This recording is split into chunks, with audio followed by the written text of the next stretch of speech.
Good afternoon, everyone, and welcome on behalf of Juvenile Justice Initiative and the Mansfield Institute for Social Justice and Transformation. At Roosevelt University, we are so happy to have you here today to engage in this really important discussion. So I wanted to say that the restrooms are just to our right, out this door. And then at any point, if you wanted to get up and refill your cups and get some food, just help yourself. It's right out the back door here.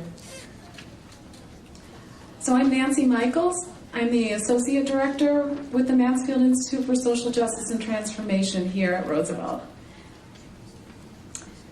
I just want to start by saying that the fact that we're having this discussion today illustrates our lack of progress in this country when it comes to protecting what should be the most valuable to us, our young people.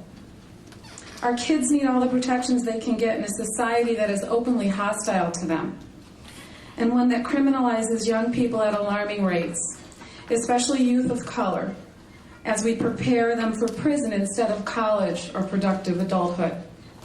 The Mansfield Institute and Roosevelt University is grateful to the Juvenile Justice Initiative and to Betsy and Julia for this program on counsel for children during police interrogations, and for all of their incredible work around policy reform and research directed at dismantling the pipeline.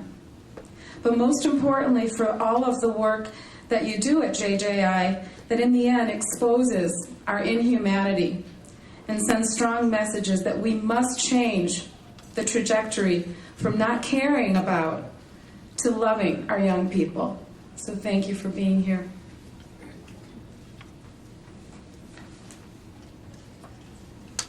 And welcome. I'm Betsy Clark of the Juvenile Justice Initiative. I want to thank Nancy and Roosevelt for allowing us to have this here, for partnering with us on the organization of this.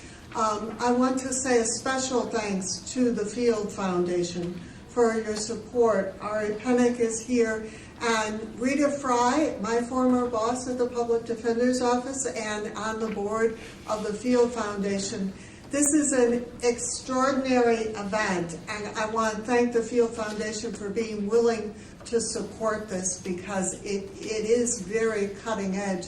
I also want to note that you're going to hear later today from Bernadine Dorn, who I view as my mentor and visionary in this whole field of human rights. And we wouldn't be having this discussion here in Chicago, the home of the world's first juvenile court, if it weren't for Bernadine and her vision as she led the Children and Family Justice Center at Northwestern.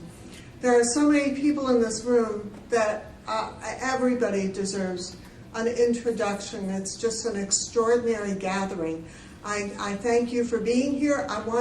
Hope that you will take note that earlier this week, the Juvenile Justice Initiative, jjustice.org, released a report on children in Cook County tried automatically in the adult court.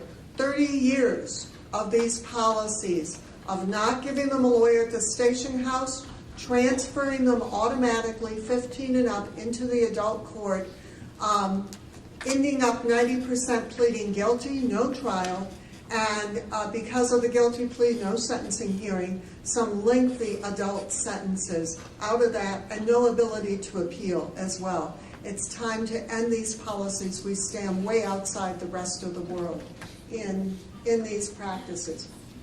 We have a leader here today who has a very short window of time, so I'd like to start by introducing her. And this is Senator Patricia Van Pelt. Senator, oh good, okay, lost track of you for a minute there. Senator Van Pelt has been an extraordinary advocate in the Senate on the committee that oversees these kinds of laws and proposals. And I want to say what a difficult committee this is. Before she went to the Senate, it was only Kwame Raoul, the lone voice for justice on that committee, and now at least he has some company. And she has been willing to sponsor a bill to provide counsel for children at the station house. So, Senator, if you could say a few words, please. Welcome, everyone. It's an honor to be here, standing right here with Elizabeth Clark and all the others that have been fighting for justice for so long. It's an honor to be a part of a discussion to make changes in our state to benefit the residents that's here now and those that are to come. I'm kind of new to this game. I didn't even know it was a problem. You know, for years I ran a social service agency on the south side of Chicago, and as I continued to do my work and working around trying to reduce violence and improve attendance at schools, I kept getting this research coming across my desk about the devastation that was happening to families as a result of the criminal justice system not being prepared to really help people get back into society. And that's when I came out, as I kept hearing it over and over, and I'm a preacher too, so I'm preaching, and all of a sudden I'm preaching statistics. You know, I'm preaching that the laws got to change, and I'm saying to myself, this is not why people come to church. But you know what, it was inside of me, it had gotten inside of me.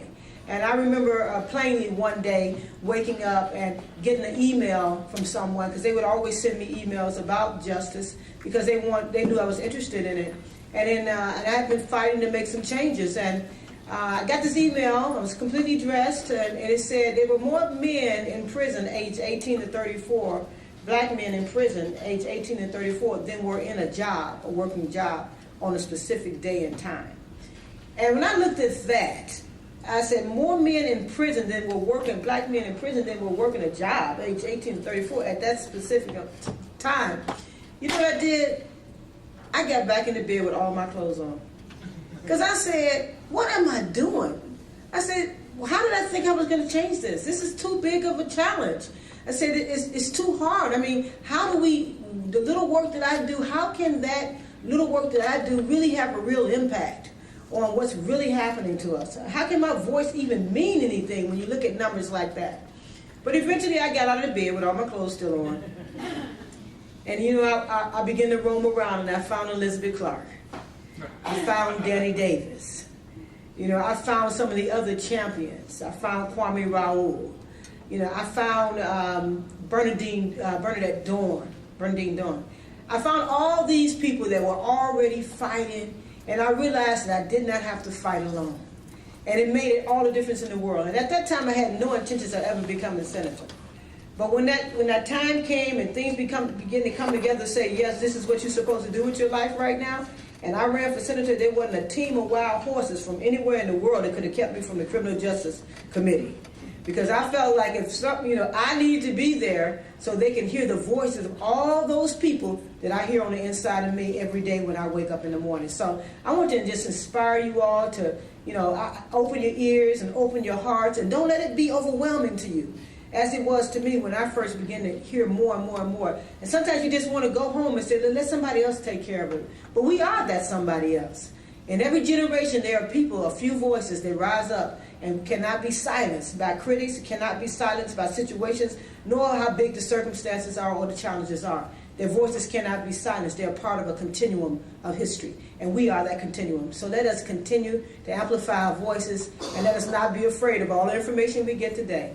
You know, I'm fighting right now this bill for this bill in Springfield that helps these kids that get charged with murder and different Class X types of crimes. That right now they don't have to have an attorney present. They can confess to a crime without an attorney being present and without their parents being present, and that's the law. They can do that.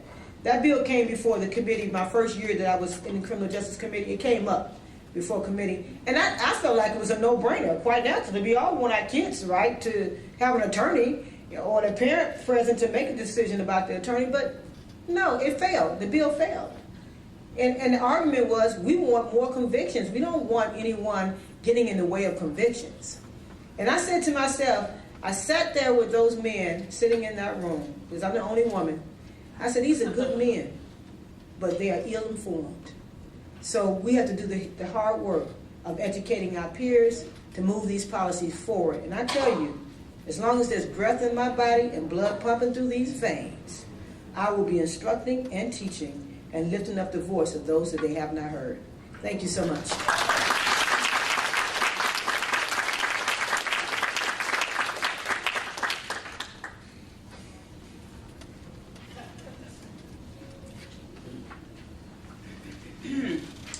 That's a hard act to follow, so I'll be very short.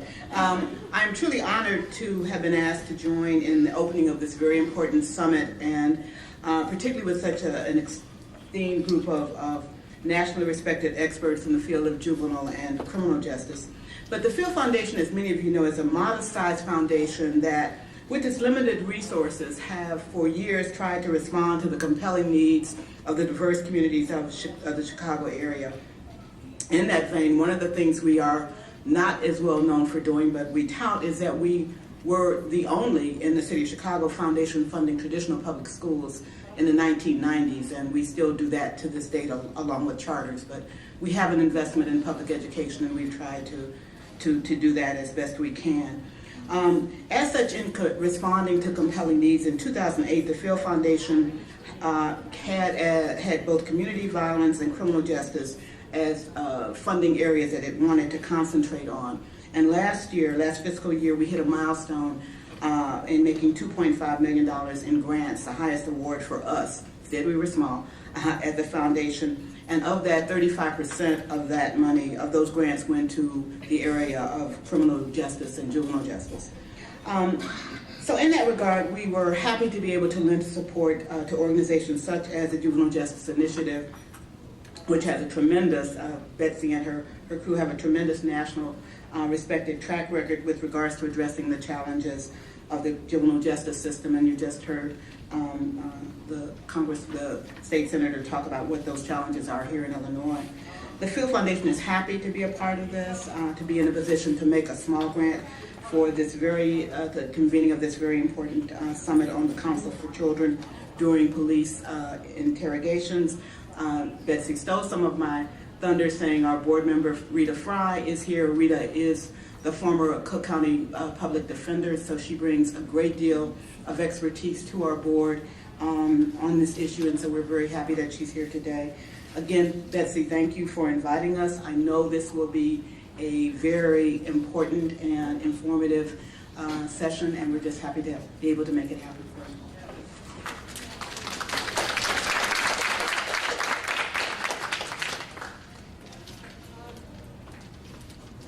So Deb,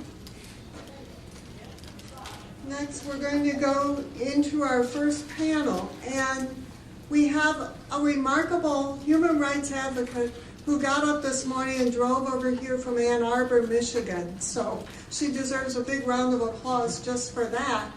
And Deb, well, let me just say, this woman also just got the Inter-American Commission to rule in her favor on a juvenile life without parole case. So she's done some extraordinary human rights work. Thank you, Betsy. So I'm going to introduce and facilitate this panel, which is fantastic. I'm going to learn as much as everybody else here by my questions and queries here. I was happy to be asked that the issue is being presented in a human rights frame. Many people, when we start to discuss juvenile justice, often ask, what do we care what's going on in other countries, in the European Union, and what does it matter? Shouldn't we just be comparative to the rest of the United States and other states? But the uniqueness of a human rights frame is that it reminds us that when you're dealing with children in detention or the criminal justice system, you're supposed to look at the best interests of the child. The best interest of the child is the guiding principle for all of the human rights frames. And the understanding is that we have a social responsibility, that we've often failed children, and we have a responsibility to bring them back into the community. So children who become in conflict in the law often have difficult issues that have not been addressed. The duty is to bring them back into the community and to incarcerate them for the least amount of time necessary for that rehabilitation. If we keep that guiding principle in mind, I think, and talk about how other countries following that principle, deal with these issues, it'll be a guiding light for us as well.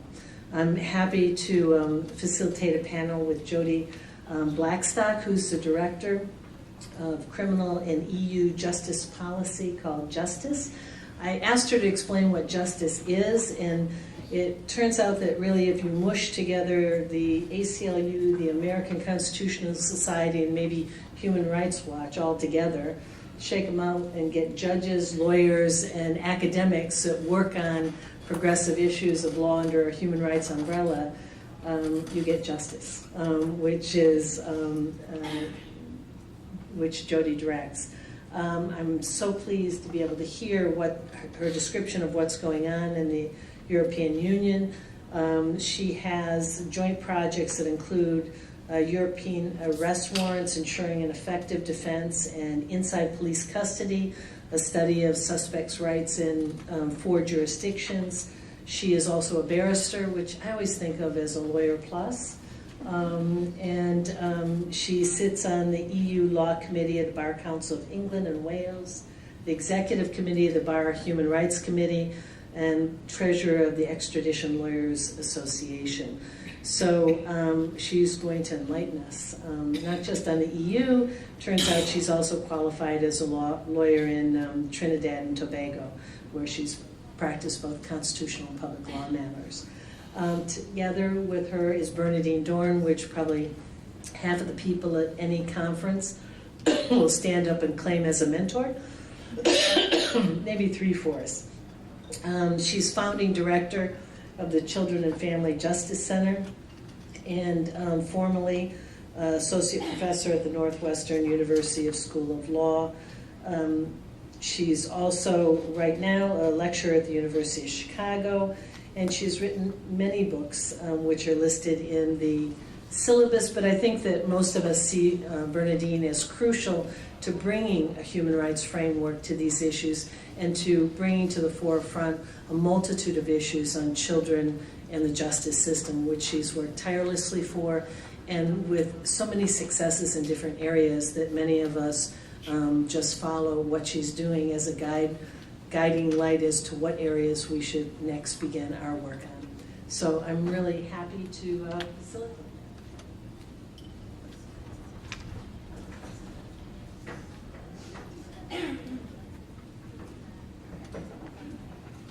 Creating just because we're doing PowerPoints or we do it.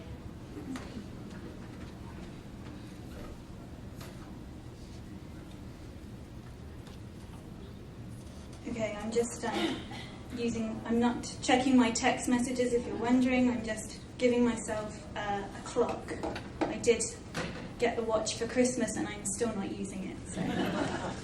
Well, I'm delighted to be here and thank very much the Juvenile Justice Initiative and the Field Foundation for inviting and then funding me to attend. And I'm very humbled to be in a room with such esteemed colleagues who are leading this field and particularly the fellow people on my panel. I'm just going to put this down here because I may need it later. What I've been asked to talk to you about is the title of my slide here, Practice and Trends in Europe on Providing Counsel to Children in Police Stations.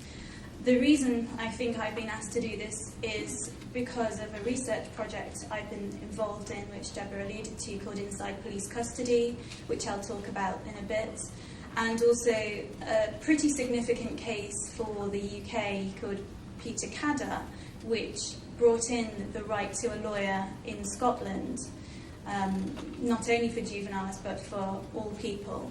And that came off the back of an extremely significant case called Soldiers in Turkey, which was decided by the European Court of Human Rights. And these cases are extremely helpful to look at why it's important for anybody to have a lawyer, but in particular juveniles. So I'm going to talk about those for you perhaps for the next 25 minutes. I want to tell you a bit about the legal landscape. I'm not sure how many of you will be familiar with international law on this issue, or even, well, especially European law. It's fair to say that there is a significant international UN framework around the rights of the child and rights of children in custody and in the criminal justice system. That has been influenced and in turn influenced back proceedings in Europe through the Council of Europe and European Union, which are two very separate bodies. Even many UK Eurosceptic MPs don't realise that. So for your benefit, the Council of Europe has 47 countries and the European Union has 27 countries, so it was 28 now. Significant difference. The first is a human rights orientated body which prepares conventions in the hope that its member states will adhere to them. The EU is a body which actually provides cross-trade, freedom of movement, freedom of trade between its borders amongst its people, and actually designs binding law and has a binding court that interprets and applies that law. So very different institutions. But as I've listed there, amongst both bodies there are, again, a number of European instruments which influence the right of access to a lawyer, and particularly for juveniles in criminal proceedings. After that, every European country is completely separate and has its own set of laws, so it gets pretty difficult trying to remember what everybody's doing. And I'll try and give you some examples of the distinctions as we go along. I want to talk about what those norms are, what the practices actually are when those laws are interpreted, whether they really are available on the ground, and what some of the attitudes police officers hold towards lawyers being present in the police station. And finally, I have a few recommendations which might be helpful to you, particularly with this bill before your legislature, which sounds very exciting. The fundamental point, I think, to take away is that there should be mandatory legal advice for juveniles who are detained. And hopefully that's something most people in this room will agree with either now or by the end of today. This is just a brief slide to remind you that this is not just about children. The right of access to a lawyer pertains to all people. The International Covenant on Civil and Political Rights provides that quite clearly. The same rule in Article 14 exists in the European Convention on Human Rights in exactly the same language, and that's something which amongst the European countries is binding. It's been interpreted significantly through the UN body of principles for the protection of all persons under any form of detention and the basic principles on the role of lawyers. And those are things that it's worth to have in mind because they are pretty detailed on this area. For children, however, the UN Convention on the Rights of the Child is the primary piece of international law that influences everything as a starting point in Europe. It has been ratified by every country in the world except the United States and Somalia. So I don't know if you're in good company there or not really. It should be a child-orientated justice system. And it should have laws and institutions that administer that justice system which are specifically applicable to children. They are organised to acknowledge that children are different and they need special care, guidance and supervision throughout that procedure. The guiding principle really within the UN Convention on Human Rights is that the best interests of the child should be a paramount consideration. There is an awful lot of litigation happening across the EU around what that actually means. Our Supreme Court has held regularly that it's not the overarching principle, but it's certainly one of the key principles when considering any facet of law. In the area of justice, of course, there is competing balance between the victim's rights and the defence rights in any case. When you've got a child involved, their rights do need to be one of the paramount considerations. The reason for that is explained in General Comment number 10 of the UN which says that children are still developing and are not fully culpable for their actions. And it's this lack of development, lack of maturity, recognition that children are vulnerable because of that, which pervades all law in this area. Dignity is another interesting facet within Article 40 of the Convention. Dignity is an important thing to recall because it recognises that any person, in particular in this context a child, needs to be treated as a human being. And it's very difficult sometimes for professionals who are involved in an investigation and prosecution of crime to remind themselves that this is an individual with needs and vulnerabilities. And if you use the language of dignity to talk about children in this context, it's easy to remember that they have those individual needs. The third guiding principle is one of detention as a last resort. This is really important, and it influences everything, again, in Europe, in the way that children are processed through the criminal justice system and where they are housed during that. So arrest, detention and imprisonment of children should be a last resort, and if it is used, it should be in exceptional circumstances and it should be as short as possible. In any event, children have to be housed separately to adults, and lots of instruments use the language of a place of safety because that recognises that often children need to be arrested in circumstances where they're not necessarily responsible primarily for their actions.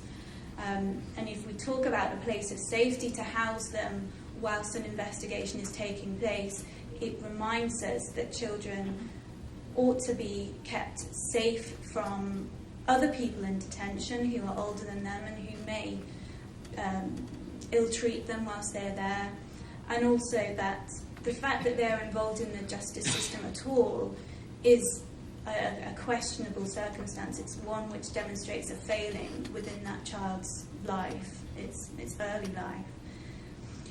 Procedural safeguards, then, is the next issue I wanted to talk about. If we bear those three principles in mind, these are set out in the Convention, but they're really in Europe, I think, grappled with in a lot more detail. The right to be heard is the general principle we have in the Convention, and the right not to be compelled to give testimony. Again, the general comment helps us with this. Children must be able to express their views and be given due consideration according to their age and maturity. The environment must not be hostile, insensitive or intimidating, and trained staff must be provided. We'll come back to those issues as we go along. I've put a case on here which I think is illustrative of an issue that we have as well in Europe as you have here, particularly in the context of automatic transfer, which I think is going to be discussed in some detail and already has been by the Juvenile Justice Initiative. Thompson and Venables were two 10-year-old children in the early 90s who kidnapped and brutally murdered a 2-year-old toddler from a shopping centre in England. They did this for a variety of complex reasons because of problems with their own backgrounds, their parenting, and because they had been very influenced by a film that they were watching called Child's Play, which I'm sure some of you might be familiar with if you're of a certain age. They were vilified in the press. They were seen as monsters. They were tried in adult court as adults. In the UK, adults stand in a dock which is raised above the court in most old courthouses on display. It was a lengthy process. The interrogation by the police itself was a lengthy process, but the trial itself lasted a long time. They both had learning difficulties, I think, if it had been assessed now.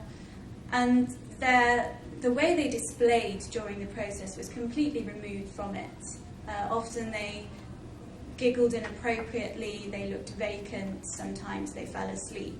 And because of this, they were vilified more because they were seen not to be contrite about what they'd been through, not to express remorse.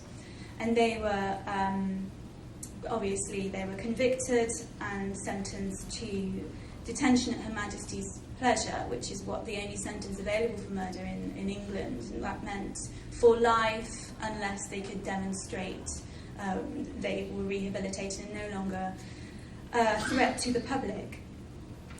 The European Court eventually heard this case 10 years later, and they said that it's necessary in all cases that a child can effectively participate in the proceedings. They said that the process that they'd been through was unfair, and that steps were needed in Europe to ensure that that young people were able to understand and participate in these proceedings, and that proceedings had to take account of their age, maturity, intellectual and emotional capacity, especially during questioning by the police. This case was very significant in the UK, but across Europe as well, and is relied on now to remind the importance of a separate system for juveniles. It led to the establishment of the Youth Court in the UK and to improved standards in how to examine children, both by police officers and lawyers. So, some more then about the right to be heard. The European concept around this is explained in the Guidelines on Child-Friendly Justice. This is a Council of Europe concept, not an EU one. But it's also in the Directive on the Right to Information, which has not yet come into force. This is an EU directive. It will be binding from June 2014, and it has to be implemented in national legislation across all 28 EU member states.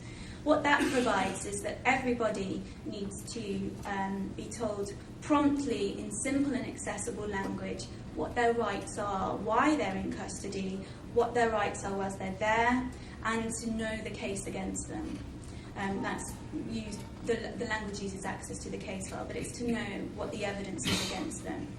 It also involves a letter of rights so that people can receive something in simple language that they can keep with them and follow. And I thought it was quite interesting that we saw that the Juvenile Justice Initiative has developed this small leaflet that you'll have received when you came in. It's something similar to that. And the fact that the language has to be simple and accessible demonstrates that this has to differ dependent on the capacity of the person. So for juveniles, it must be made very clear to them by the police why they are there and what their rights are. And that's significant when we talk about the right of access to a lawyer. What is the right of access to a lawyer? Well, again, the Convention on Child Rights and the Child Rights Convention tells us that there should be prompt access to a legal or other appropriate assistance who will help prepare the child's defence. What is appropriate assistance? We're told by the general comment that this is someone with sufficient knowledge and understanding around the legal process for juveniles and who is also trained to work with children who are in conflict with law. I'll come on to a bit later what an appropriate adult is in our systems and whether that's good enough. But certainly at the international stage, you should have prompt access to a lawyer. Article 6 of the European Convention on Human Rights provides that through the right to a fair trial. It's the right to a defence, and where someone cannot do that themselves, that they can have access to a lawyer of their own choosing. And if they can't afford to pay for that, then that will be provided free of charge.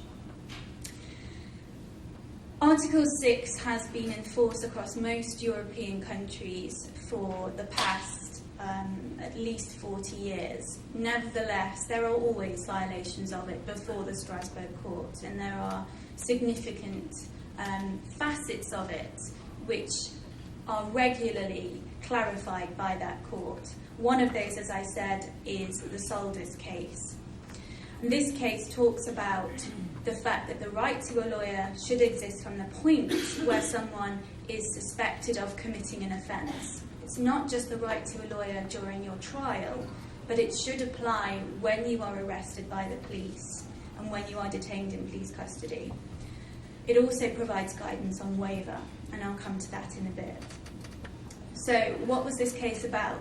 It was a 17-year-old boy called Yusuf Solders. He was arrested under state security law for involvement in a terrorist organisation called the PKK.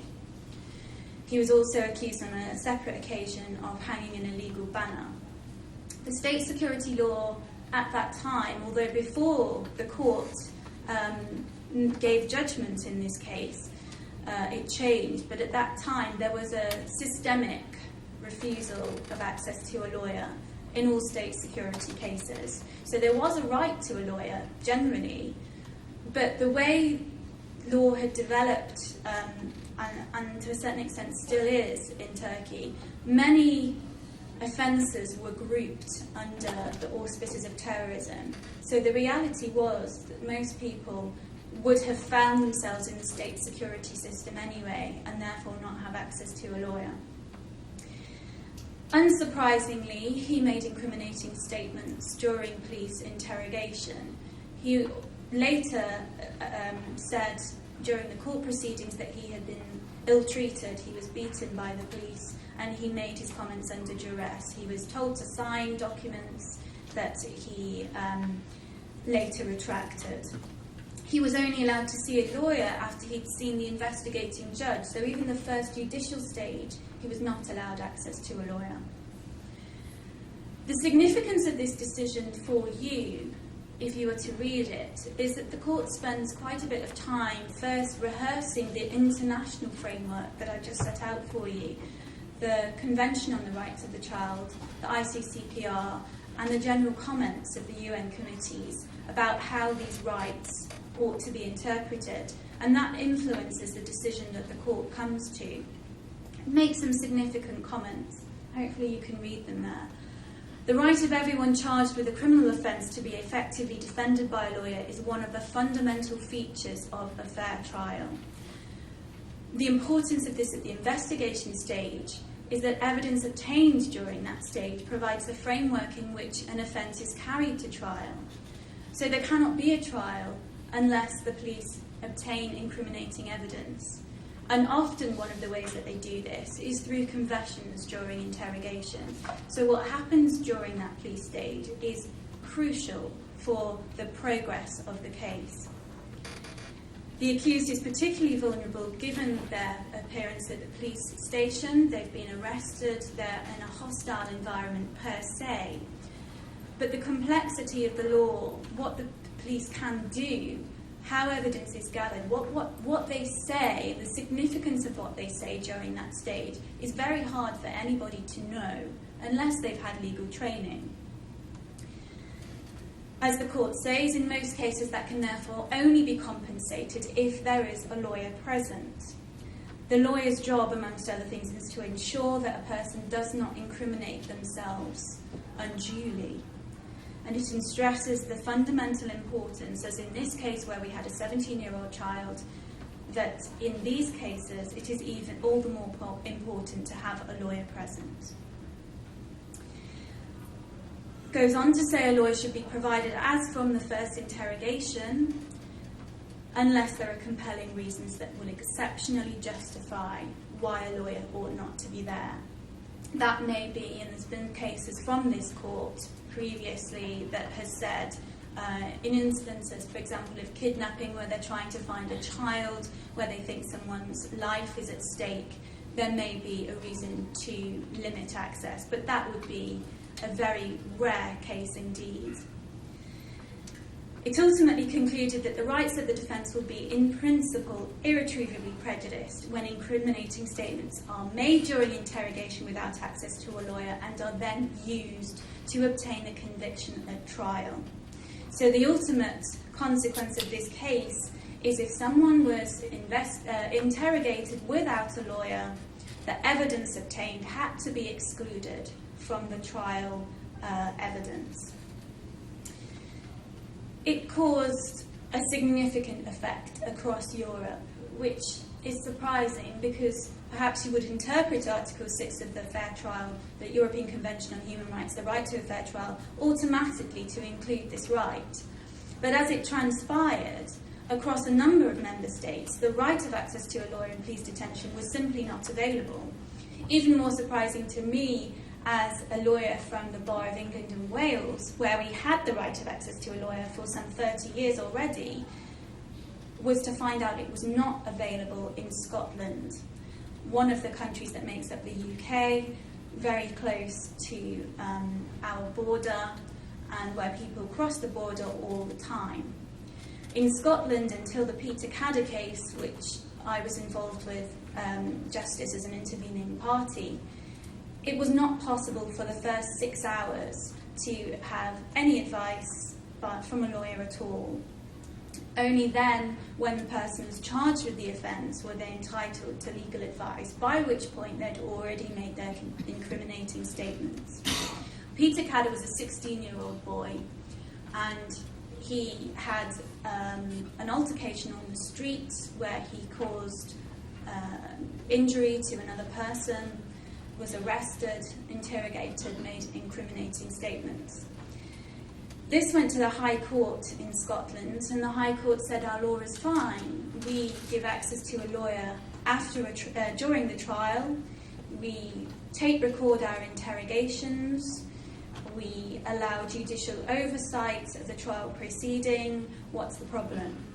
By the time it got to the UK Supreme Court, which was only a possibility, incidentally, from the year 1998, when people could start to argue human rights issues as a uniform UK issue, the Supreme Court said, Strasbourg has spoken in the Solders case, what have we got to decide? It's obvious that there has to be access to a lawyer during police detention.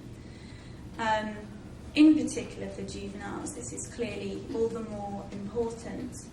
The judges said, what's the most surprising thing about the case is that it's taken this long for this to be realised. Well, when it got back to north of the border in Scotland, there was pretty much uproar from the Scottish government, London telling us what to do. The lawyers were dismayed that they were going to have to start getting out of bed at 3 a.m, and the police thought our safe personal environment where we do what we want is about to be invaded by these annoying people who are going to tell everybody what to do. Ooh. Okay.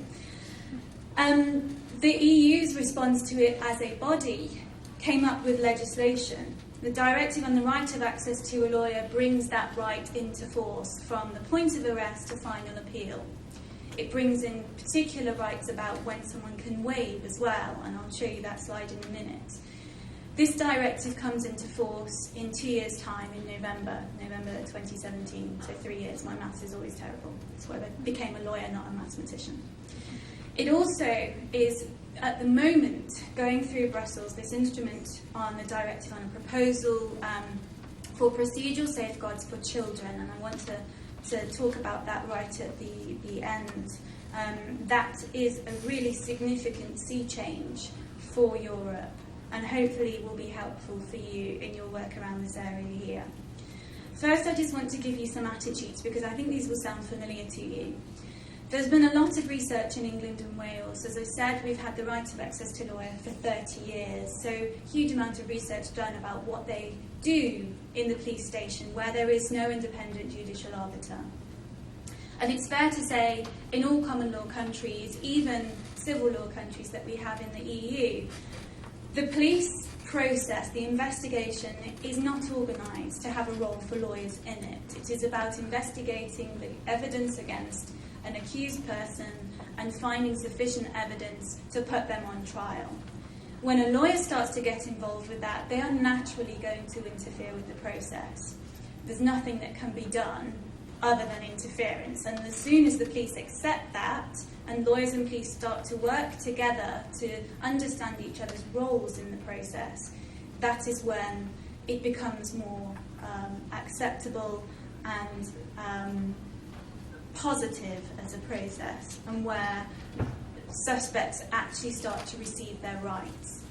However, certainly in the 80s and 90s, the police attitude was that lawyers delay the investigation because they have to wait for them to attend, they have to have a consultation with their client, and then they interrupt during the interrogation itself. All of this slows the process down. They interfere because they advise their clients to remain silent. When they do that, the police can't extract a confession, they don't have the evidence they need to progress to a charge.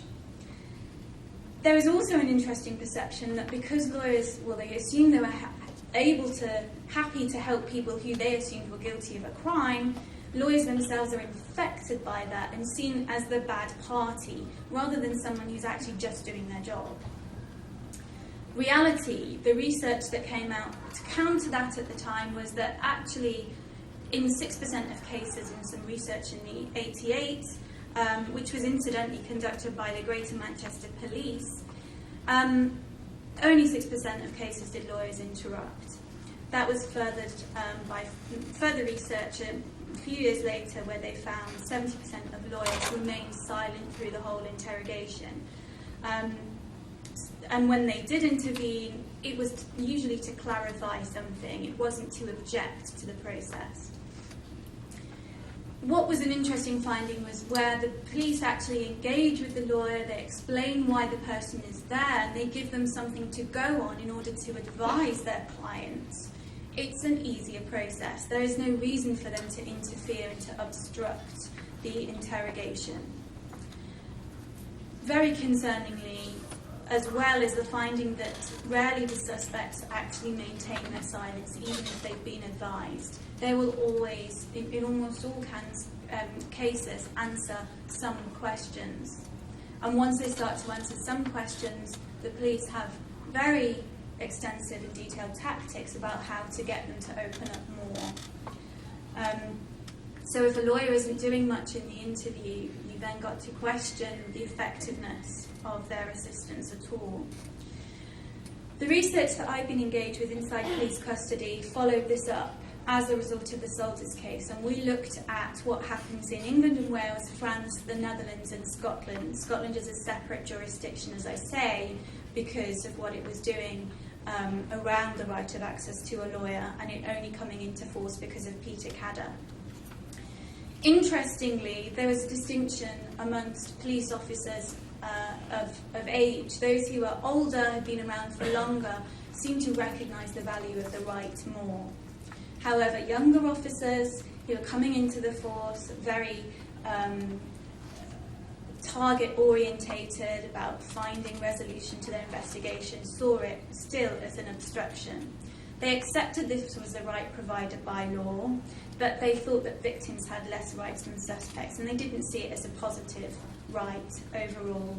They still thought that it hindered their investigations, and they thought they should have had an extended period of detention to give effect, to counter the effect of lawyers coming in. They still thought it prevented confessions, and they had general organisation problems about where you put a lawyer when they come to the police station. How do you ensure a private consultation, for example, when you have no facilities to house lawyers? They thought that lawyers offered no difference in minor cases. They couldn't really do anything. It was an open and shut case. There was no point to them being there. In particular, in France and the Netherlands, they can't even do much right now in the police station, even though the right has come into force. Lawyers aren't allowed to intervene during interrogation. They can just sit there. In the Netherlands, it's only actually in juvenile cases they can attend at all. Adults do not have the right of access to a lawyer in interrogation. So whether they even make any difference was questioned by some police. In all circumstances, few police officers would actively explain the right to a lawyer and encourage people to take it up. Where they were unsure about it, they even went so far as to deny the right. If someone said, "Do I need a lawyer?" the stock answer in Scotland at the moment is, you can exercise your right at any time. What does that even mean? You know, it's a non-answer. And people say, "Oh, okay, I won't have one then." In the Netherlands, there was a particular case around a juvenile we observed who was 14, where the officer didn't know whether they should have a lawyer or an appropriate assistant who might be a parent or a social worker. The significant thing in that case was that their mother was a co-suspect. They did see a lawyer to advise them, and the lawyer said that they should have their mother present during their interrogation. And the lawyer didn't know that their mother was a co-suspect. So when it came to the child saying that they no longer wanted their lawyer, thinking they'd have their mother present, the police officer did not tell them, you can't have your mum because she's a co-suspect. So the child went on and was interrogated without either, which is quite an interesting finding. The reality in Scotland seems to be, as I said, that they're simply not given their rights if they're confused about it.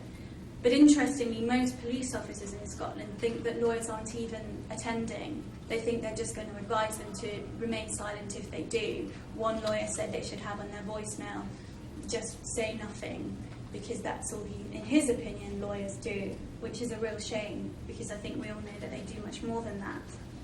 However, there were some positive results. They did think that it helped them improve their investigative technique. One cited obtaining CCTV footage to check whether the suspect was involved, because they knew the lawyer would ask that question. It also helps suspects to engage in the process rather than simply obstruct the process. Helps them answer rudimentary questions, helps them not kick off during the process. I mentioned assistance from a parent or another representative coming up. This is in the Rights of the Child Convention, a significant right. Again, it's referenced there. And the Beijing Rules, which is another guidelines, explains the reason for that is that parents provide support and emotional assistance. And this is significant. However, research has found that parents can often actually confuse the situation because parents themselves are emotional about their child being in custody. Parents who don't understand the value of a lawyer will say, just tell the truth. You know, what have you got to hide? The officer is trying to assist in this process. You need to comply with what you're being asked to do. Our research found that there was, although the police were aware that they needed to explain rights more to children, there actually wasn't anything really there to help them do it. There were no additional safeguards to help them do it. There was no, as I said, this letter of rights. It wasn't available in an easy, accessible form for children, for example. The police were not trained in how to deliver these rights to children in a way that they understood. And there's this example that we saw of a 14-year-old in England and Wales who was clear, it was clear to the researcher that they were just completely overwhelmed by the situation. They were crying, they didn't know what was going on. They had a social worker with them, but they didn't do anything.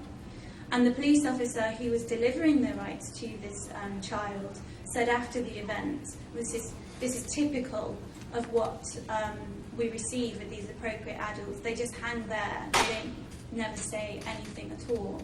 Perhaps what the police officer should have done in that instance, knowing it, is tried better to explain the rights. But he sort of passed on the blame to someone else. This leads us to waiver then.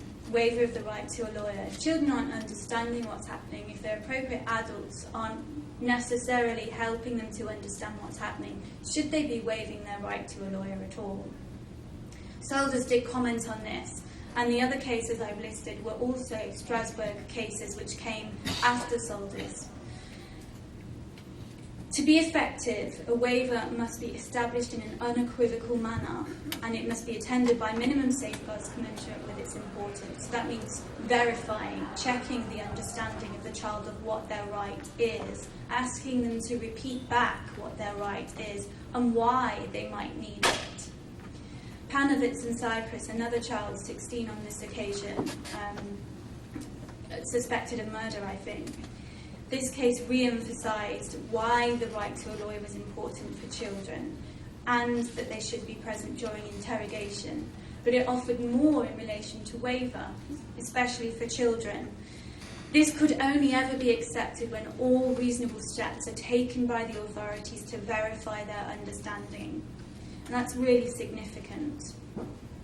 So should they be able to waive at all? Well, in Europe, it really varies as to whether they can or not at the moment. In the Netherlands, as I say, you have mandatory advice in some circumstances. In France, it's the parent who waives for the child. Well, as we've seen from the research findings, that's not particularly great as a safeguard. England and Wales, the fact that you have support from a parent or representative is supposed to be enough not to need mandatory legal assistance from a lawyer. Interestingly, if you remember me saying about Scotland being the last one almost to come in here with the right of access to a lawyer, it's now sped up and taken over because we have legislation before the Scottish Parliament which will bring in the mandatory right to a lawyer. And this comes from a review by a High Court judge called Lord Carloway. He's now the vice presiding judge at the High Court in Scotland, the equivalent Supreme Court for Scotland. He conducted a review of the whole criminal justice procedure, and he found that for children it was inadequate to simply have the option of a lawyer. He said that there needs to be mandatory assistance because children are vulnerable. Unfortunately, it was the age 16, not 18, but this is a significant step for Scotland and hopefully will be followed elsewhere. It should definitely be followed elsewhere because of this final significant piece of legislation which I raised right at the outset. Proposal on procedural safeguards for children. This is an EU directive. This will be binding law across the EU. It explains its purpose. Children who are suspects or accused in criminal cases should be given special attention in order to preserve their potential for development and reintegration into society. It acknowledges the lack of maturity in children and their lack of culpability, and therefore the need for special measures. It will have mandatory access to lawyers for all children up to the age of 18 throughout the proceedings, not just in the police station. And as it says, because they are not able to fully understand and follow criminal proceedings, it should be a given that they have access to a lawyer for that reason. It also provides various other safeguards. I've listed a few there which would go as well to ensure better safeguards for children. Training is a significant one. This is training for judges, prosecutors, defence lawyers, police officers, probation officers, anyone working with children, to give them special understanding of the needs of children and the differences in how they perceive the process that they're facing. So, final recommendations then I can give you from Europe. Obviously, follow this new shiny instrument that we hope will be passed through Brussels, through the European Parliament as soon as possible. Offer mandatory legal assistance, at least in your police station, at least in the homicide cases that are proposed in this bill, because it is the most significant stage and because children are so very vulnerable. Ensure that all those who are working with children are properly trained. I haven't had time to go into the detail of the research that we looked at around what lawyers are doing in police stations, but it's surprising what little skill some people have who are sent in to do this work. It's poorly paid, it's at bad hours during the day, there's no distinction, space granted for the fact that they have to then go on and do their trial as well. So the lawyers need to be properly trained before they can even do this sort of work. One thing I want to leave you with of interest is a final piece of research that's currently underway, another piece of research in Europe, and this is some of the same people I was working with in my study, which is progressing on. We didn't intend to look at the rights of children in our study, but it was something that really stuck out to us as a problem.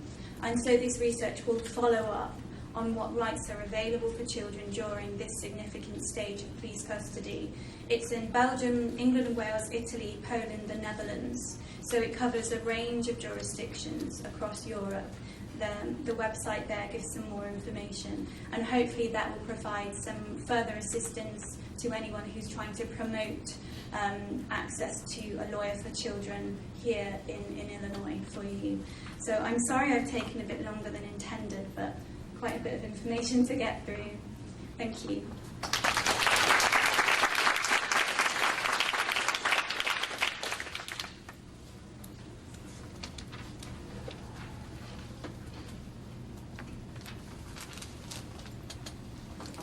So we were going to try to show a 2-minute video, the picture worth 1,000 words here.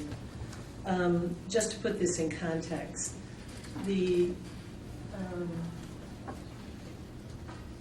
but to put it in complete context, this is the importance of police at the lawyers at the very beginning of a child coming in is crucial to stop what we all see as a feeder program. Recently, in a hearing in front of the Inter-American Commission, the Department of Justice and the Office of Juvenile Justice said they weren't even sure about how many youth were going through the adult systems in this country per year, although they suspected it was over 1.2 million per year of youth going through the criminal justice system and then sometimes going to jail and sometimes going to prison. And the issue is we don't even count them because they're often regarded as an adult, so no one knows exactly where anyone does go. What we do know in like states like Michigan, which are exemplary, is that although about 78% of the youth take pleas, and they take pleas after interrogations. They take pleas because the interrogation and what they say there undermines the ability when lawyers come later to do anything about their situation. And they say things that kids say. I mean, there's a good reason lawyers always say, don't say a word. It's not because you're protecting yourself necessarily against saying something guilty. It's that we say things that are misinterpreted. Kids say things in order to get home. There are all sorts of reasons that a lawyer would say, just don't say anything, because it is used against it. It's not it might be used against you, it is. In Michigan, like many of the Midwest states, about 50% of the population are adults of color, but when you look at youth, it's 78% are youth of color who had no access to attorneys at the time that they were brought in. And the vast majority of them made pleas. So if you don't start at the beginning to help, you're going to have this incredible feeding system going in which kids, many of which were not guilty or did much lesser crimes, had to plead to something in order to prevent getting a higher sentence. I was just going to show one, if I can. I don't know if I can get in here. You know what, maybe we shouldn't wait. Maybe we should have our panel come up. I have a client who, I can find it on this site, who went in and he was 16 and his mother was with him. And you can see in the video that he's being interrogated and he's disappearing into his little white t-shirt while his mother is trying to take smooch out of his hair, and just comfort him. And the police are, held him for 16 hours until they got sufficient information that resulted in him going to trial for felony murder, which should have never happened, and resulted in a plea for a sentence that could be up to life in prison. So I'm just saying that the crucialness of starting at the very beginning, I think we're going to start talking about. You're going to still look for it, right? Yeah.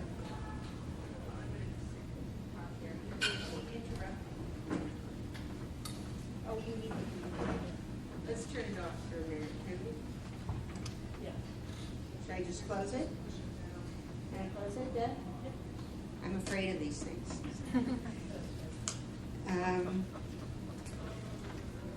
Okay, I'm going to just talk for a short period of time about the U.S.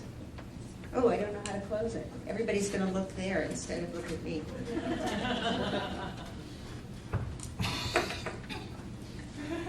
How did she think of that? This is why I call my sons whenever I can't turn on the television set. So I'm going to talk about the Saldus Revolution and the United States.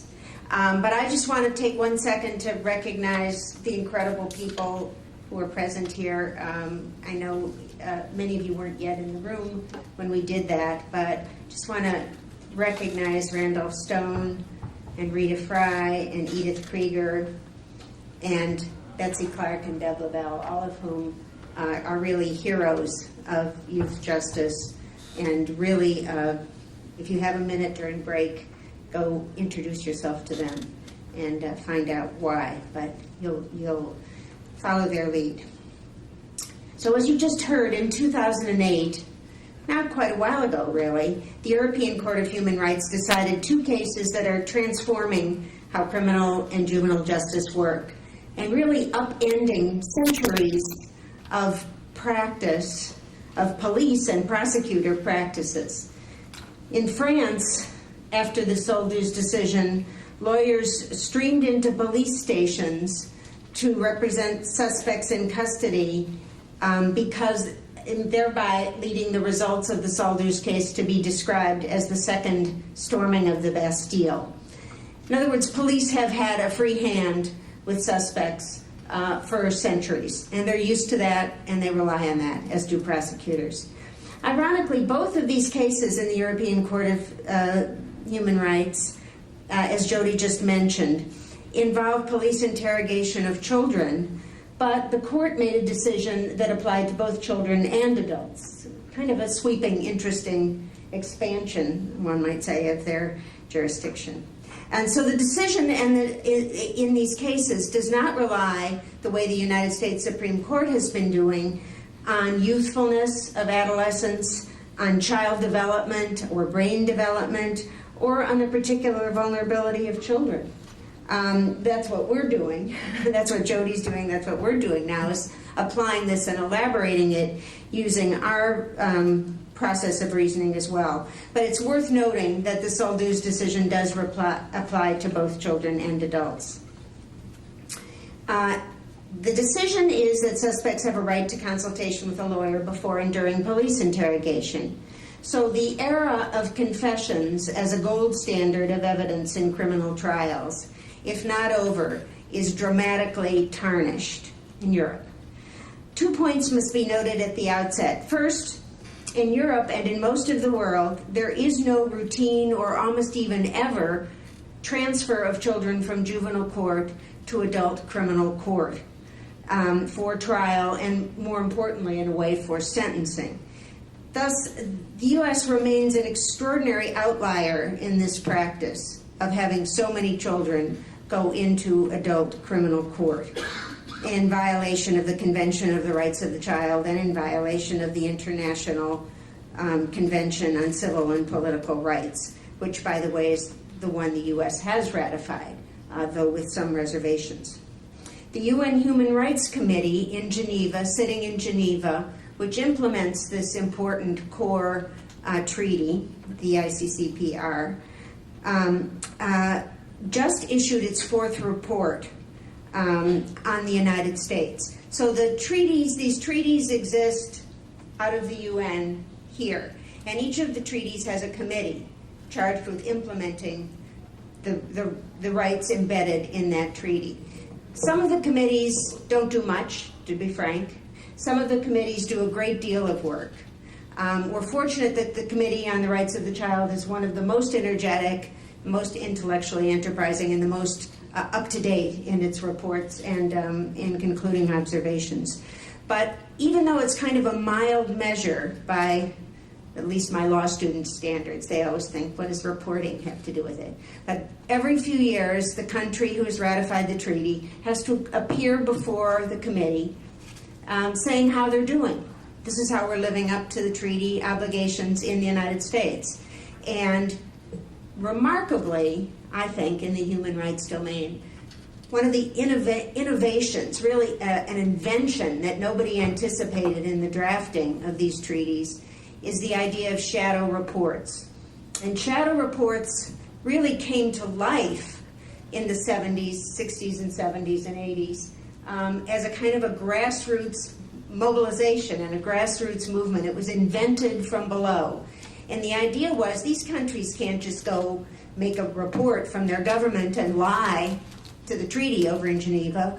We're going to write a report as if we were France or Great Britain or the United States, saying what's really going on here. They're really violating the treaty in this way, in this way, in this way. And so this has become established, the idea of shadow reports, and all kinds of people who can afford to get to Geneva from all over the world appearing in Geneva to say, in nice, polite legal terms, you're lying to the government that's reporting there. And at the end of this process, then the committee has these shadow reports to use in questioning the government. And so at the end of these shadow reports, the committee writes concluding observations, basically saying to the country, you did well. Usually they're very polite. Usually they say, you did well, we welcome your progress. And here, and then they go wham, wham, wham. This is what you're violating in the treaty.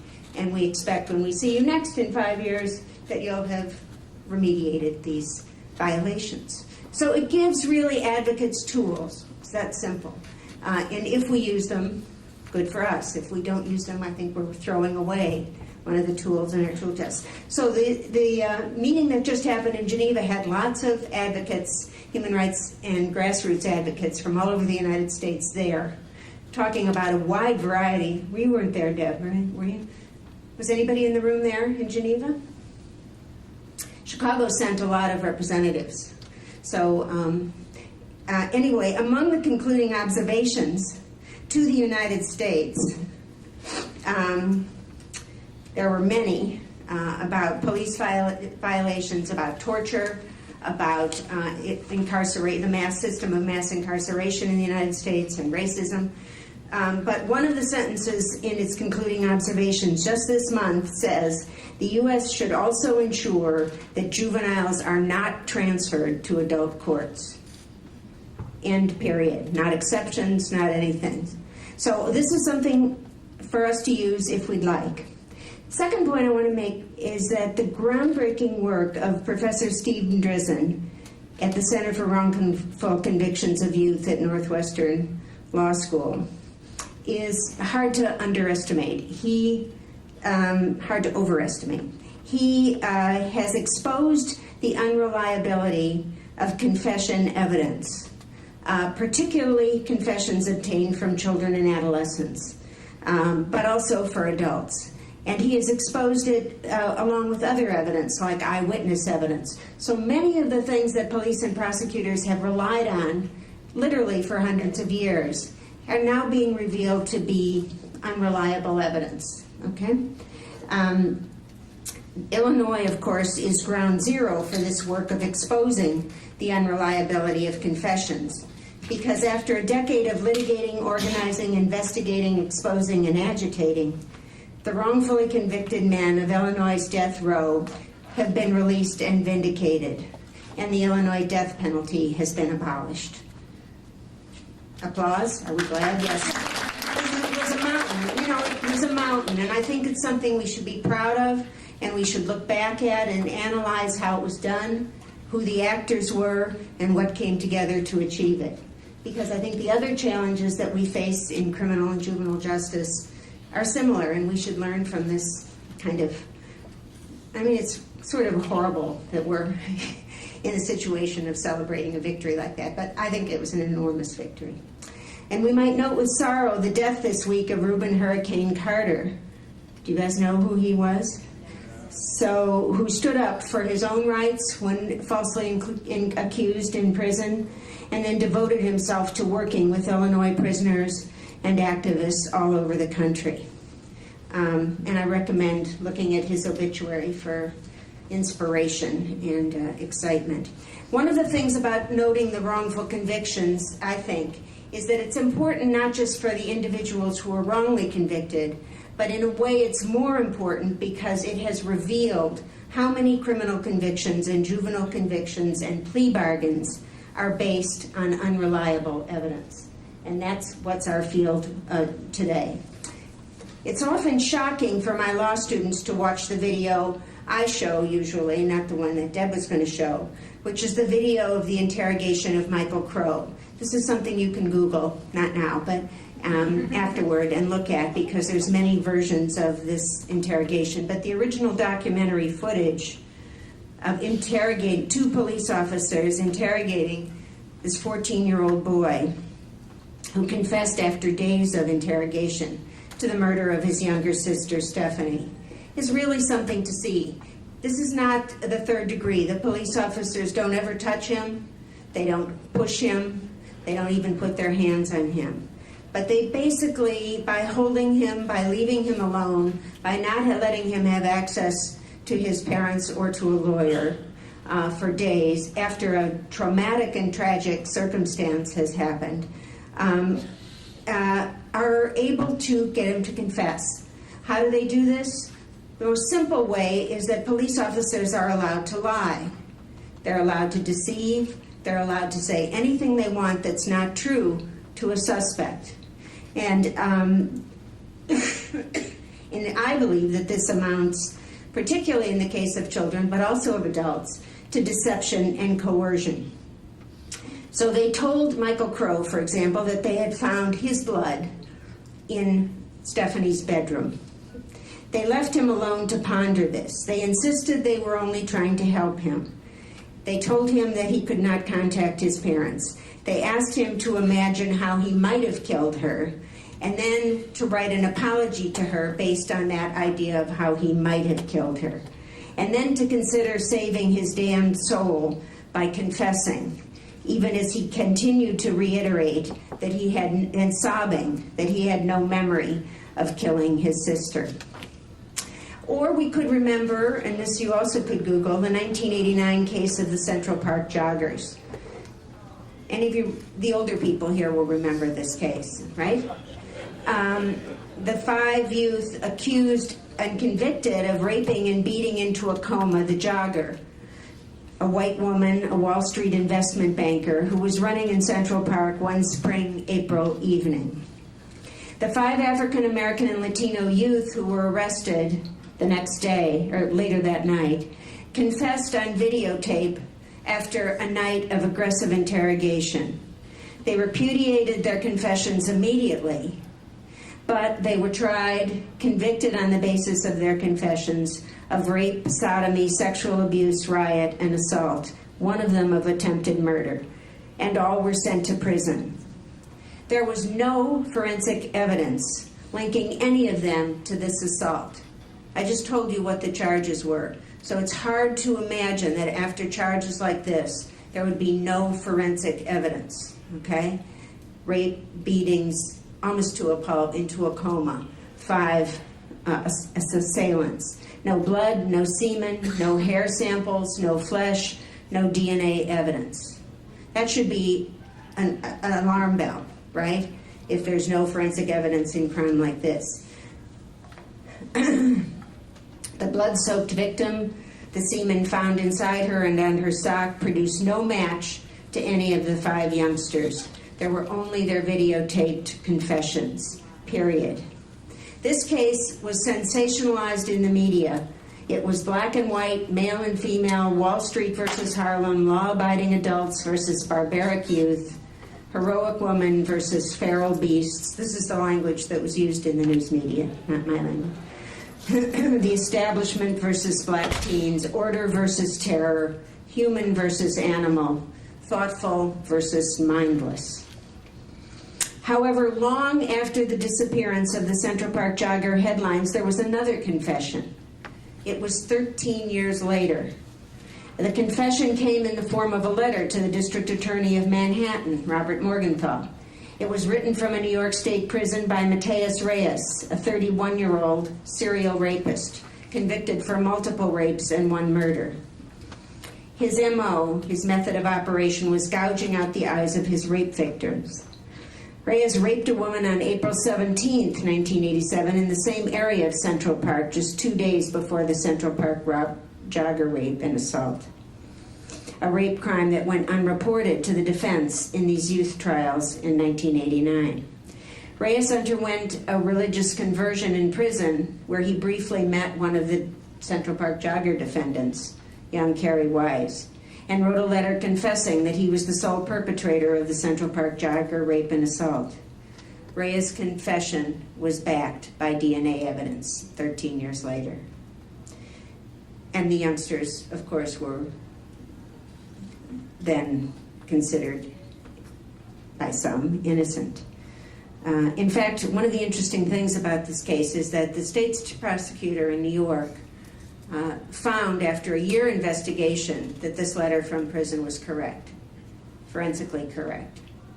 The police never agreed, the New York police, and the two women prosecutors who prosecuted this case never agreed.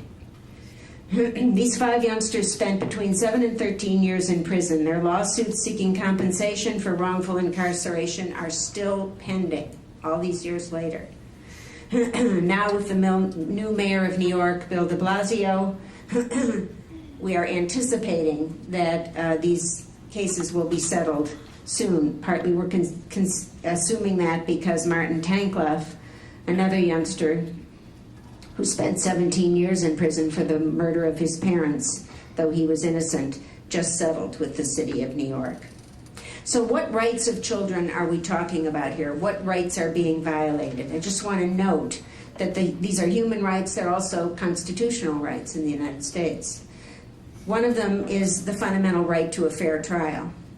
One of them is procedural rights, how you're handled along the way, what the procedures are.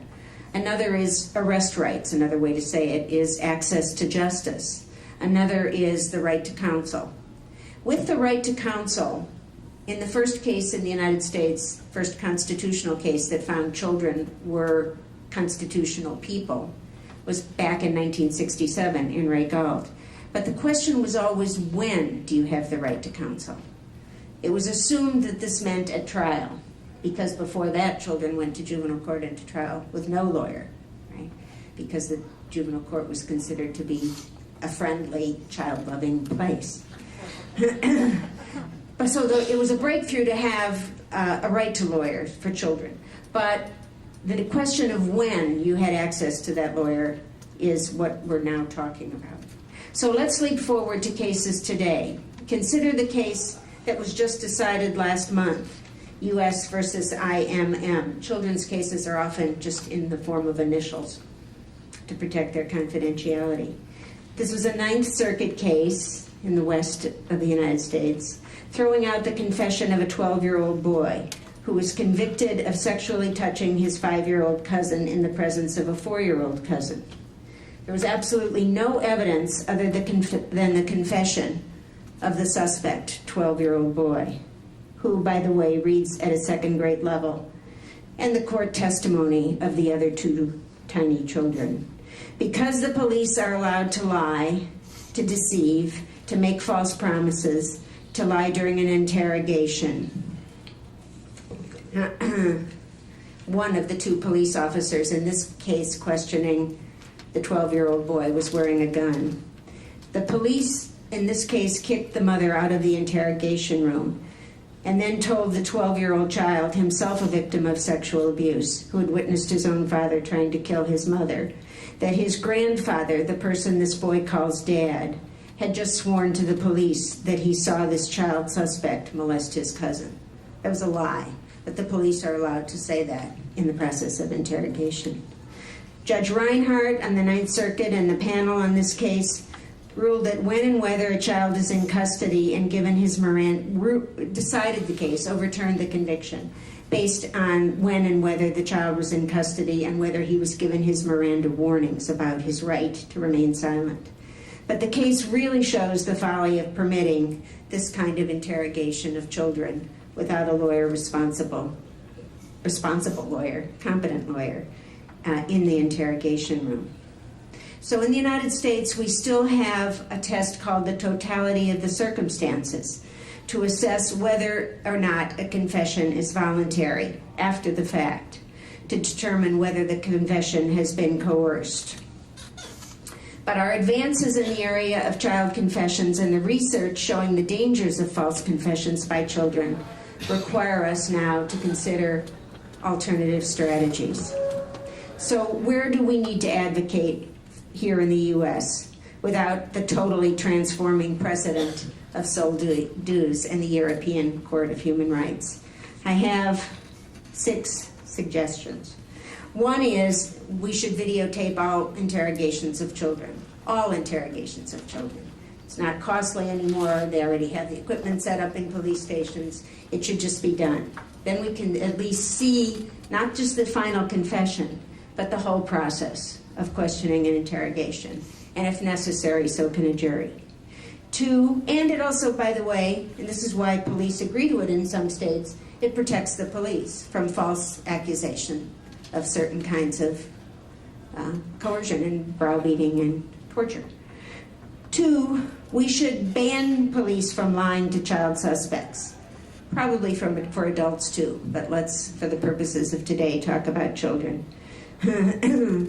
Lying to them about all the false evidence, whether it's forensic, what other suspects or witnesses have said, what blood tests show, whether somebody's died, what they found out about that, or even making subtle promises or threats. Sometimes the police coercion amounts to, you can go home to your brother's birthday party, or we'll get you McDonald's as soon as you sign this, as soon as you finish telling us that you did it. Remember that every police officer in the U.S. and many all over the world are trained in the Reid method of interrogation, REID. Again, you can Google this. It is used really by almost all police training in the world. Originated at Northwestern Law School 60 years ago, and now is run by a corporation. And it promotes lies and deception as legitimate interrogation tools, and does not distinguish in the method that it teaches police officers between children and adults, except to note at the beginning that children may be different. 3, I think courts and legislatures should exclude confessions from evidence when police lie to suspects about medical diagnoses or cause of death. This is particularly obvious kind of coercion, and so they've told you that this is what caused the death, you caused the death basically, and it should obviously be excluded. 4, I think courts and legislatures, of course, I think, should follow Soluz and require the presence of attorney before and during the interrogation of any child suspect. 5, we have one interesting ruling a few years ago here in the United States from the Supreme Court. It's called JDB versus North Carolina, and it was a decision by Justice Sotomayor, and it basically overthrew a confession that a child gave to police and school authorities in a school setting about whether he had committed a burglary outside of school. That was not based on a right to counsel, but I am arguing we should expand that decision to include right to counsel in a school setting if you're being questioned in a school setting about a crime. In other words, not about some minor school misbehavior. And last, I think that we should support the draft Illinois legislation that was spoken of earlier today that, Betsy, can you say it for me? That prohibits, that calls for a right to counsel in the police station when children are charged with first-degree murder if they're being tried in adult court. Yes, that's it. I just want to note one other thing that international law provides us with here, which Jody referred to, which is the general comment number 10 for the Convention on the Rights of the Child. You can find this easily online. The Committee on the Rights of the Child wrote it, and it's pretty comprehensive. But in paragraph 23H, it addresses this question in particular. The child being questioned must have access to legal or other appropriate representatives and must be able to request that their parents be present during the questioning. The court, when considering the voluntariness or reliability of an admission or confession by a child, must take into account the age of the child, the length of the custody and the interrogation, and the presence or absence of legal and other counsel, parents, or independent representatives for the child. So, as Europe scrambles to implement Soluz, and believe me, they're scrambling, it's really interesting. I think Jody knows more about this than I, but all of the questions about how long a child has to be held before a lawyer can get there, what the role of the lawyer is, whether they're as the Seventh Circuit Court said in one case, just a potted plant sitting there in the room, or whether they're actively representing the child in this case. And in all of the questions that go to what kind of a lawyer, and does that lawyer do the trial, or is it a handoff lawyer, and so on. Nonetheless, we here in the U.S., in Illinois and Chicago, should at least move mountains to demand the right to lawyers for youth at the police station when they're held in custody. So let's take courage and make Illinois a global model of human rights, children's rights, and fairness. Thank you.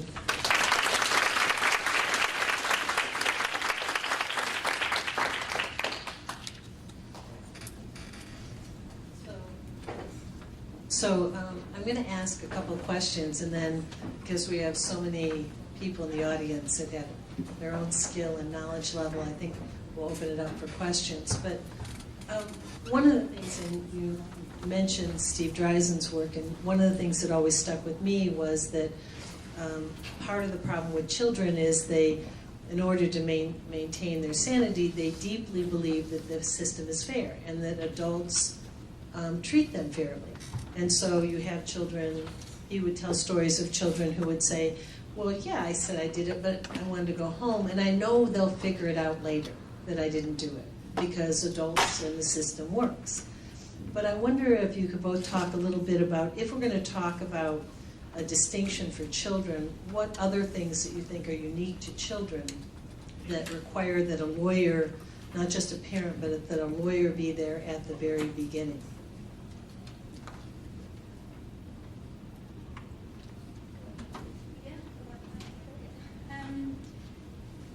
Yeah, I think it really comes down to maturity and capacity as a result of that maturity to comprehend the significance of what they're going to say.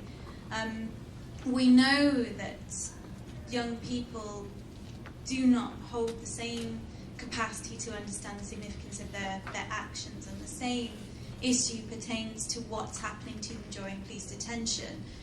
You're right that actually research for all people, not just children, shows the primary issue of concern to anyone under detention by the police is to leave, is to get out of there. That's compelled, of course, for a child who is not thinking about the stages down the line, what will happen to them if they say X, Y, Z. They're thinking about trying to get home. So without the capacity to understand what plays out from their actions, they're not having the correct forethought. And I think that's the really significant thing. It's someone to be able to advise them that if they are to say this, then this is the corresponding reaction. I'm a little bit of an outlier around this, because I think we wander often into talking about children not just as if they're not developed like adults, but if they're less competent. And I don't think that's true. I think adolescents are brilliant and have moved forth human history in a wide variety of fronts, acting as agents of social change, not just as victims. We could talk about examples of that, but we could just look to Birmingham, for example, in 1963 to think about it, or Soweto in 1987, to think of adolescents actually seizing history and acting on it and changing history. So I think that adolescents, maybe like all people, are both obedient and defiant. So I think we can find that being arrested for most people, even if it's happened to you before, is kind of frightening. You are seized out of your element, your jewelry's taken off, you're put into a cell, and you're left there, without an ability to call anyone until you're questioned. And so you're off your game, and you're don't know what's going on, and you're scared, and then you're interrogated. And I think in that situation, it's hard to say, and it's even hard in a school setting when you're called to the principal's office to say, don't talk. I don't mean don't talk this, this, and this. I mean, don't talk. So I raised 3 children, 3 boys, you know, representing kids and being part of a team that represented children in court, and my kids grew up knowing don't talk, right? But it's hard to not talk when you're in the face of authority, and it's hard to not talk if well, here's another characteristic of children. Children are arrested in groups more than adults. So you're more likely to be arrested in 3s or 4s. And so the police are going to say to you, well, so-and-so talked, right? And so you're already in a kind of a situation that is unsettling. You don't know what's going on, right? And you don't, well, you know, or you think, well, I can talk because I didn't do anything. I was just there and it all went down. Wrong. You know, in the United States, not almost anywhere else in the world, just being present at the scene of the crime makes you totally culpable as if you did the whole crime, right? That's what felony murder is. You don't have to have a gun, have intention, any of that. You're there. You're in for life or for 50 years. So I think, how could you know that? You can't know all of these things. So really it turns out all of the cards and tattoos and letters and wrist bracelets and reminders that we've given adolescents over the years to not talk in the police station until a lawyer gets there don't work. And I don't think it's really because children are incompetent. I think adults pretty much go the same way. And I think, I know you didn't say they were incompetent. You said they had lacked certain capacities, and that's true, to anticipate future consequences. But all of the evidence is that the warnings, the Miranda warnings, do nothing. And that everybody's heard them on TV so many times that everybody says, yes, I understand. And so I really do think that this sweeping the table clean and saying from the beginning, we're going to have lawyers in the station house, use real evidence. If you have real evidence, you'll get a conviction. That just changes the game, but it changes it in a much fairer and equal way. So just to follow up on that, I too have a teenage son who I've tried to say not to, but you know, they want to explain, they want to say exactly what went down and what happened, and so. But do you think then that there's a constitutional basis in which we can start to argue legally for this? And I'm focusing on youth because I do think, as wonderful as they are, they do lack the kind of experiences that adults have, and they, you know, do have different peer issues and different, you know, as to, you know, not telling on anyone and the same. They're in some ways less selfish than we are. So if there's a constitutional issue, or it's legislative. No, I think legislative is tough because the legislators have so much pressure from police and prosecutors, and our police and prosecutors, as not individuals, many of them are great individuals, or many of them grow up and become great individuals and go off to different careers. But in practice, I'm serious. I'm totally serious about that. But in institutional practice, they have become lazy, and they're used to this, and they're used to, you know, getting confessions, getting evidence from, you know, coercion, not force, but coercion, and they're used to not investigating. If you already have a confession, why would you go out and investigate? And of course, then it turns out the guilty person is still out there. You've got the wrong person. So you know, we know now that that's true too much of the time. Whether it's true all of the time, no, that's not. But it's true a lot of the time. So I'm arguing for reliable evidence, and I don't think that they're going to let it happen from within. I think it's going to have to happen the way it happened in Europe, from a court decision, then you know, gets resisted and fought, but finally is implemented. So I think, and I think we have right now a constitutional setup with the 3 cases of Roe v. Juvenile, abolishing the juvenile death penalty, and Florida, Graham case in Florida on juvenile life without parole, and Miller and JDB, the case I just referred to, Sotomayor's decision in a school setting. And this question, so we have 8th Amendment issues about sentencing and cruel and unusual punishment, and we have 4th Amendment issues about interrogation, and we have Sixth Amendment issues about right to counsel. And I think those are, our job is to put those together in the right cases and the right examples. We also have the invitation to overthrow felony murders for children. Really an invitation by the Supreme Court in Miller. Is it in Miller or Graham? Graham. It's in Graham. Miller. She's the premier litigator.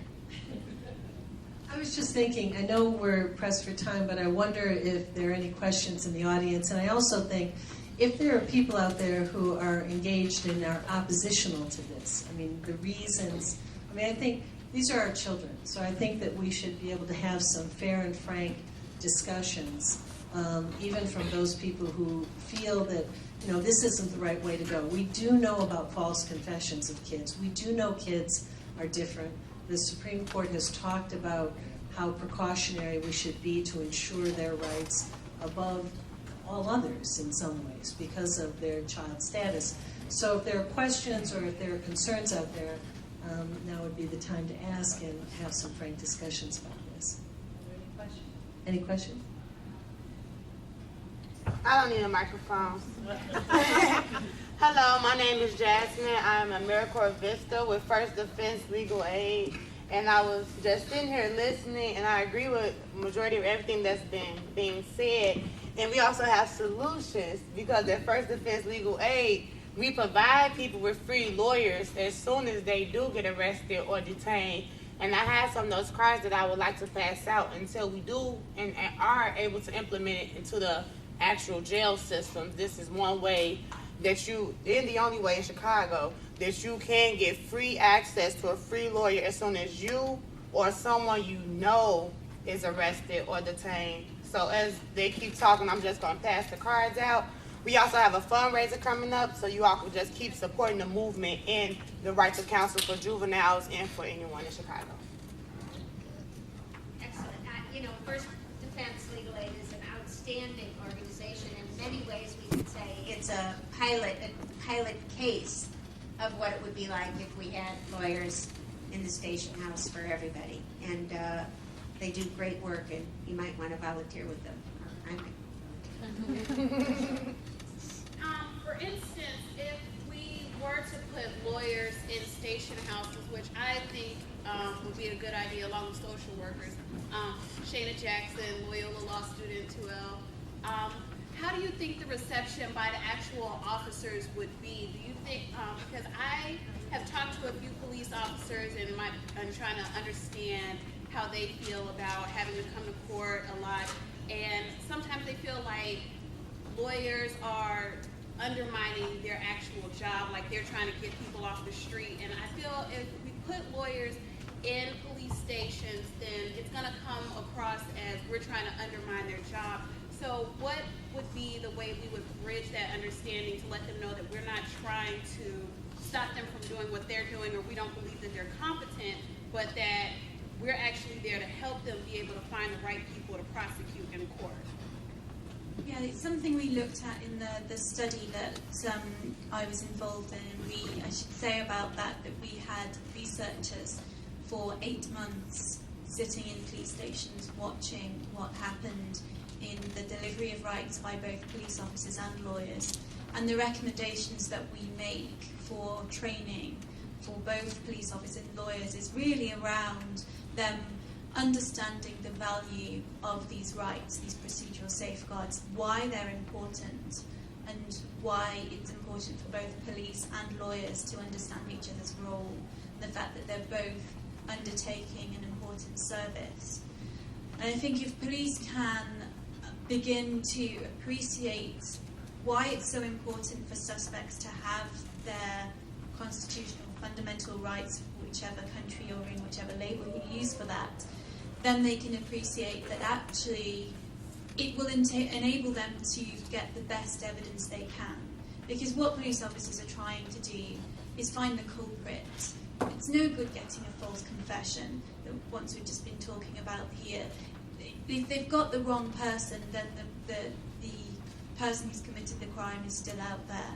Even if they've got the right person, the evidence that needs to go before the court is evidence of value.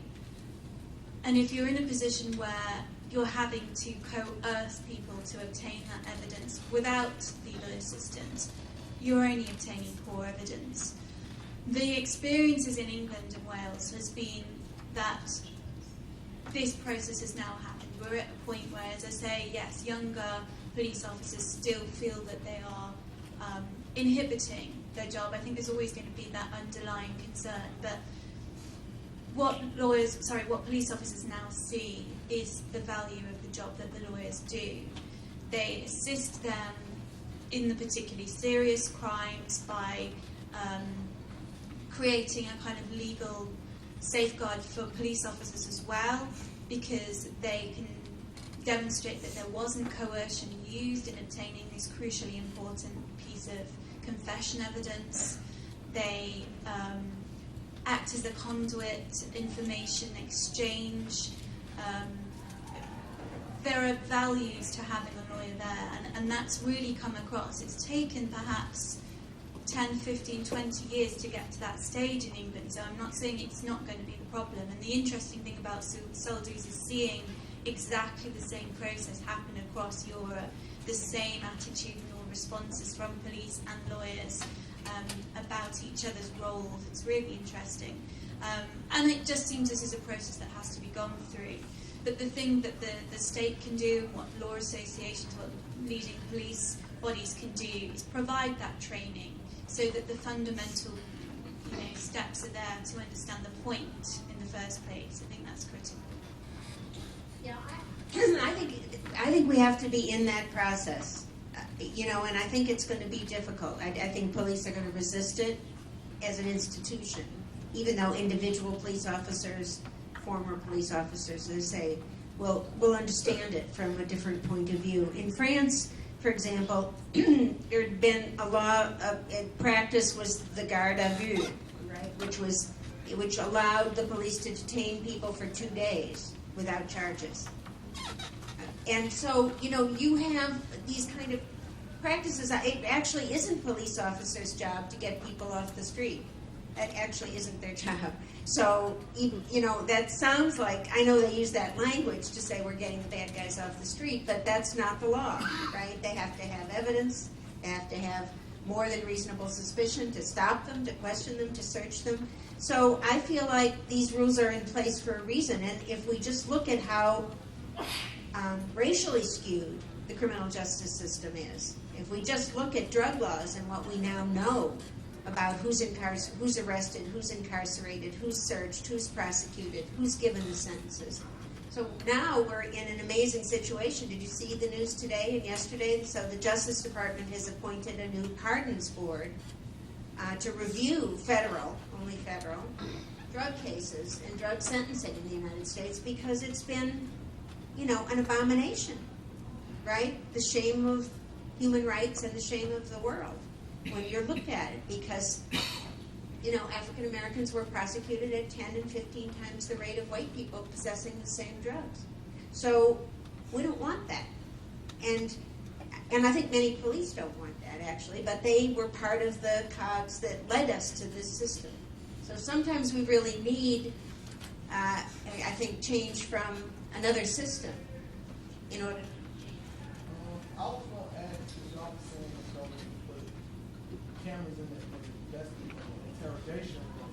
Do you think that police will comply with that since they already are known for lying and are able to lie? Someone repeat the question? Sure. Yeah. The question was if you required police to put cameras in the interrogation rooms, since they have a history of lying, and would they comply with that, or would they fully interrogate, or I assume you're asking would they turn it off, on and off during crucial times? The reason why England and Wales were so far ahead on this, and we had this law came in 1986, wasn't just the right of access to a lawyer. It was probably the most detailed, codified system of what the police can do with someone when they detain them. This massive code book this big, which when you're arrested, incidentally, you have the right to read. I'd like some statistics about whoever asked to see this, because it's a ridiculous book. It's bigger than the one that I wrote. And the reason for this is there was so many breaches of rights. Confessions were being obtained. They called them voluntaries in the 70s. People's heads were knocked against walls, you know. The reason why it's helpful to have things like audiovisual recording, tape recording, is because it creates a cleaning process. It cleans up the act. And if it's required by legislation, it can then be breached. And it isn't sufficient to say you only have audiovisual recording of, as you said, the confession stage. It has to be brought in the context of a codification process that will demonstrate this is the evidence. And it has to be backed up by consequences for those breaches. So if it can be shown, again, this is the value of having a lawyer in the police station, because if the lawyer gets there and the suspect says, well, yes, we're going to do this audio-visual thing, but they've already asked me these questions and they've already written it down, and you know this process already happened off screen. The lawyer has the opportunity to object because they're there, they're in there. They can ask the right questions and they can raise that at trial.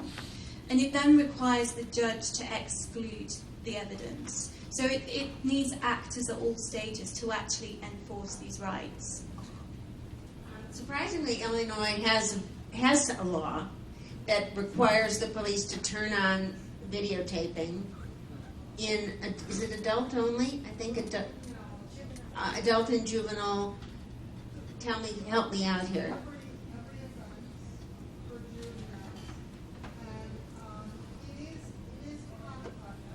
I don't think it is every offense. I think, but anyway, Professor Drizzen had to do with it when the wrongful convictions of all the people on death row in Illinois happened.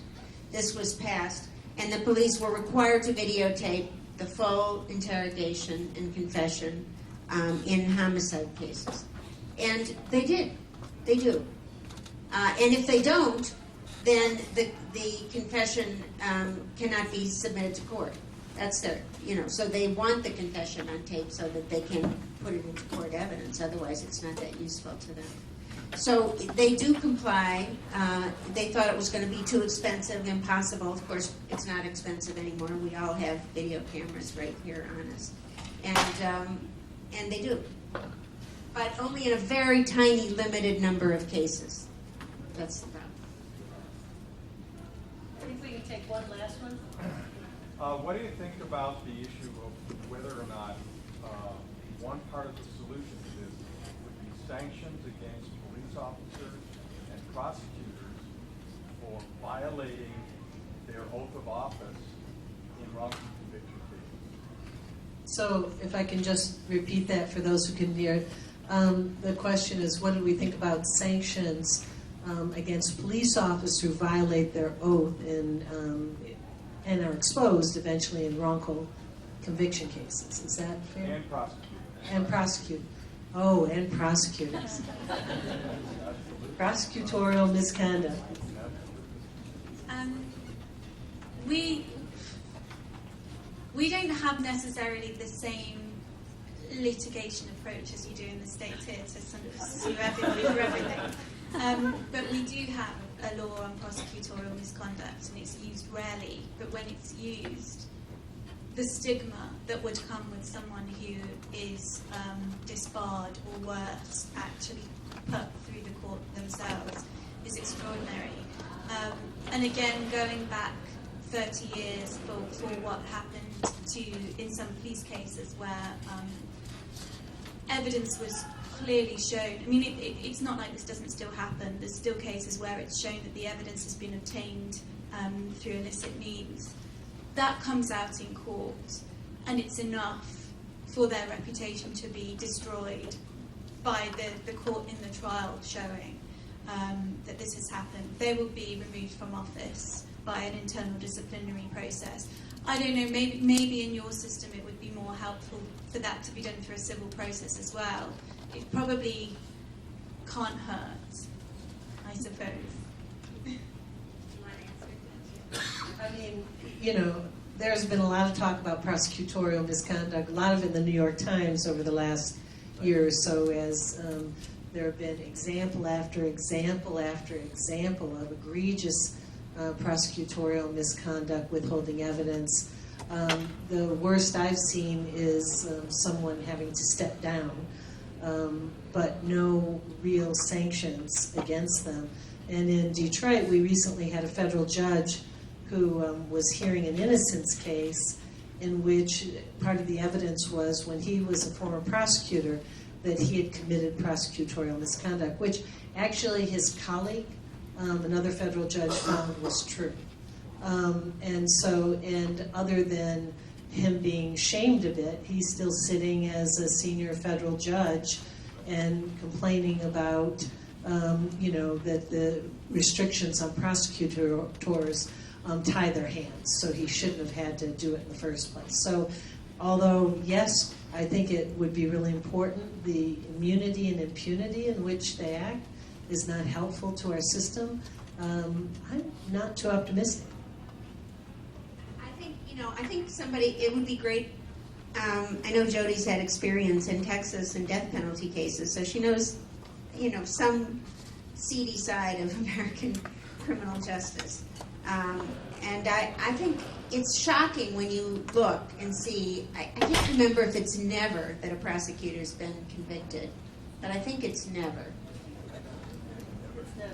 And I think that we know that police are almost never convicted. Oscar Grant, Trayvon Martin, or volunteer police. We know that the cases that go on and roll on and on of the shooting of young black men result in acquittals of one sort or another.